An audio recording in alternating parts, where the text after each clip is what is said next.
தமிழ் வந்து ஒரு காட்டு மிராண்டி பாஷை அப்படின்னு சொன்னாரு. ஆனா இன்னைக்கு வந்து ஒரு அமைச்சர் வந்து உங்களை பார்த்து காட்டு மிராண்டின்னு சொல்லும் பொழுது நீங்க வந்து அதை எதுக்குறீங்க, அதுக்கு வந்து எதிராக குரல் எழுப்புகிறீர்கள் அப்படின்னு சொன்னாங்க.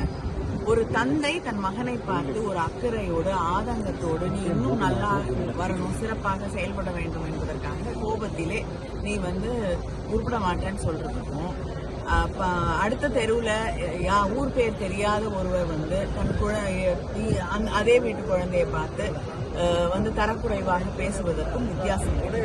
பெரியார் எதற்காக சொன்னார் என்பதை அம்மையார் நிர்மலா சீதாராமன் அவர்கள் புரிந்து கொள்ள வேண்டும். தமிழிலே அறிவியல் விஷயங்கள், தமிழிலே உலகம் முழுவதும் பரவி கொண்டிருக்கக்கூடிய புதிய விஷயங்கள், அறிவியல் சார்ந்த விஷயங்கள் தமிழ் மாணவர்களுக்கு தமிழ் வழியாக தமிழ் மக்களுக்கு வந்து சேர வேண்டும் என்பதற்காக அந்த காலத்திலேயே பழம்பெருமையை பேசிக் கொண்டிருக்காதீர்கள், புதிய விஷயங்களை தமிழிலே கொண்டு வாருங்கள் என்பதற்காக சொல்லப்பட்ட கருத்தை அடிப்படையிலேயே புரிந்து கொள்ளாமல் அவர்கள் புரிந்து கொள்ளக்கூடிய மொழியிலே சொல்ல வேண்டும் என்றால் பாரதியார் கூட மெல்ல தமிழ் சாகும் என்று ஒரு பேதை உரைத்தான் என்று அதே அக்கறையை அவர் வெளிப்படுத்துகிறார்.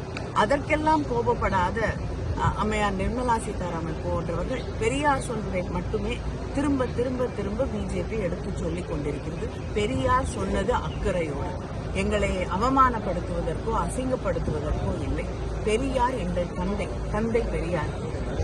அவர் பேசுவதற்கும் இன்னொரு மாநிலத்திலே இருக்கக்கூடிய ஒரு அமைச்சர் தமிழர்களை பார்த்து காட்டு மிராண்டிகள் அன்சிவிலைஸ் பேசுவதற்கும் வித்தியாசம் இருக்கிறது என்பதை அவர்கள் புரிந்து கொள்ள வேண்டும். அவமானப்படுத்துவதற்கும் அக்கறைக்கும் வித்தியாசம் இருக்கிறது என்பதை அவர்கள் புரிந்து கொள்ள வேண்டும்.